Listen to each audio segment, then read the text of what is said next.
Kuelekea uchaguzi mkuu Zanzibar, Zafela tunapenda kuwashukuru Tume ya Uchaguzi Zanzibar kwa kutupatia kibali cha kuweza kutoa elimu ya mpiga kura kwa lengo la kuweza kuwafikia wanajamii ili kupata uelewa juu ya haki yao ya msingi ya kupiga kura, lakini pia kuweza kuwahamasisha na kufahamu wajibu wao wa kutunza amani katika kipindi chote cha uchaguzi hata baada ya uchaguzi, ambapo itatusaidia wananchi kupata maendeleo tukiwa na amani katika nchi nzima. Kwa upande wa Zafela pia tumeweza kufanikiwa kufanya kongamano ambalo liliweza kujumuisha wadau mbalimbali na kufikia idadi zaidi ya watu 300 kwa lengo la kuweza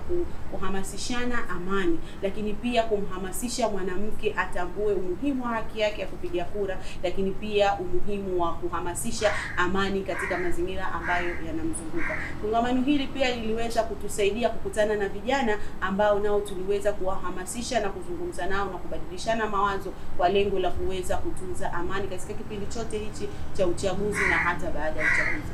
Kama tunavyofahamu, wanawake ni kundi kubwa sana ambalo limekuwa na idadi kubwa na kuweza kujiandikisha katika daftari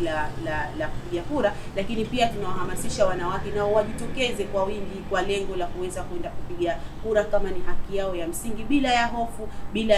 ya uoga wowote, ili kuweza kutimiza haki yao ya msingi. Lakini pia kwa upande wa vijana nao ni watu ambao kwa kiasi kikubwa wanatumika katika kuvunja amani, lakini pia vijana hao wanatumika katika kuleta amani. Hivyo Zafela tumefanya kongamano ambalo lingeweza kuhamasisha jamii kwa ujumla kwa upande wanawake na vijana, ili kuweza kuleta nchi yetu amani katika kipindi chote cha uchaguzi na hata baada ya uchaguzi.